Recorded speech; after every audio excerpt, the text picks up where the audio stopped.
আপনাদের কি বিশ্বাস হয় এই গুলগুল এই জিনিসগুলো আমি আলু দিয়ে বানিয়েছি? বিশ্বাস না হলে সাথে থাকেন, দেখতে থাকেন যে আমি কিভাবে এগুলোকে বানিয়েছি। আশা করছি খুব ভালো লাগবে।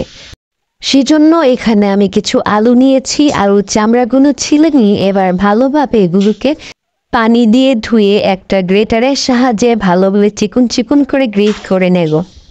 এবার এগুলোকে ভালোভাবে ধুয়ে নেব। ধোয়া হয়ে গেলে উঠিয়ে নিয়ে এবার তার মধ্যে দিয়ে দেব হাফ চামচ পরিমাণ লবণ।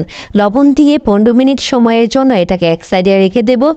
এই সময়ের ভেতর আলুর মধ্যে যে পানি আছে তা বেরিয়ে যাবে। এবার আলুর পানিটা ভালোভাবে ছেঁকে নেব, দুই হাতের সাহায্যে যতটুকু সম্ভব পানিটাকে এটা থেকে বের করে দেব।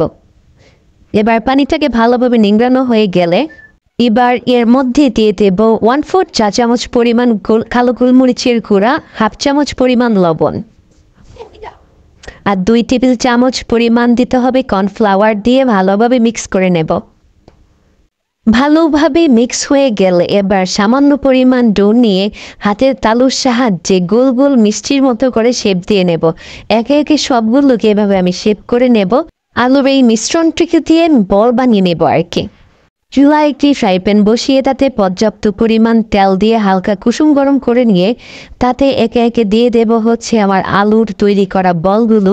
এগুলোকে এবার উল্টিয়ে পাল্টিয়ে 15 মিনিট সময় ধরে ভালোভাবে ফ্রাই করে নেব, যেন সর্বদিক থেকে একটা গোল্ডেন ব্রাউন কালার হয়ে যায়। ব্যাস হয়ে গেল আমার এই পটেটো বলগুলো, যাকে বলে আলুর বল। ধন্যবাদ এতক্ষণ সাথে থাকার জন্য।